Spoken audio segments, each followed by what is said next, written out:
Para pejabat Greenland dan Denmark telah bertemu dengan pejabat tinggi Gedung Putih di Washington, Amerika Serikat pada Rabu 14 Januari 2026. Agenda tersebut dihadiri Menlu Denmark Lars Løkke Rasmussen dan Menlu Greenland Vivian Motzfeldt. Sementara kubu AS diwakili Wakil Presiden JD Vance yang ditemani Menteri Luar Negeri Marco Rubio. Lalu seperti apa hasil pertemuan selama 1 jam itu? Usai pertemuan di Gedung Putih, Rasmussen mengakui adanya pemahaman yang berbeda antara Denmark dengan AS terkait Greenland. Rasmussen mengakui adanya kesenjangan besar antara keinginan Washington untuk mengontrol Greenland dan kedaulatan Kerajaan Denmark. Namun untuk menjaga hubungan bilateral, keduanya sepakat untuk terus berdialog guna membahas isu keamanan di Arktik. Our aim was to find a joint way forward to increase Arctic security. What can the Kingdom of Denmark do more? What can US do more? What can NATO do more?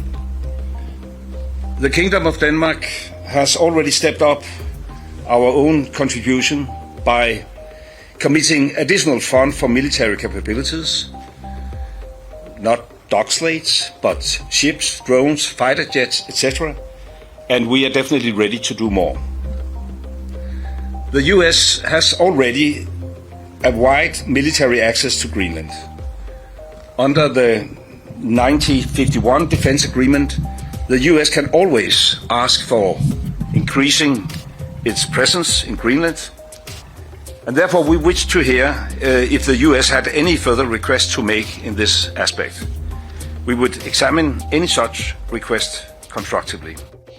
Rasmussen menyatakan pihaknya siap mengeksplorasi apa yang mungkin dilakukan di Greenland, bahkan di tengah perbedaan pendapatnya dengan Amerika Serikat.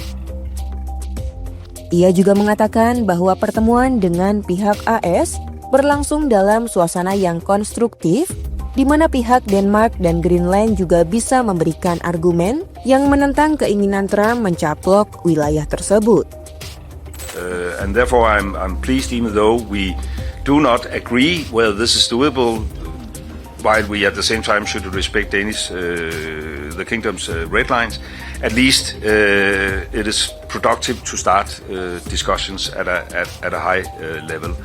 And then we have to see whether we'll be successful or not. I would say, and that is probably in comparison to some of the public debate, that the meeting took place in a very constructive atmosphere, where we also had, as I said, the opportunity to at least challenge the narrative presented by the American president. And I think that is a necessity if we want to have a proper debate. Ambisi Trump untuk merebut Greenland kini telah menyeret NATO. Dalam unggahan di media sosial, Trump menilai NATO perlu membantu AS untuk menguasai wilayah tersebut.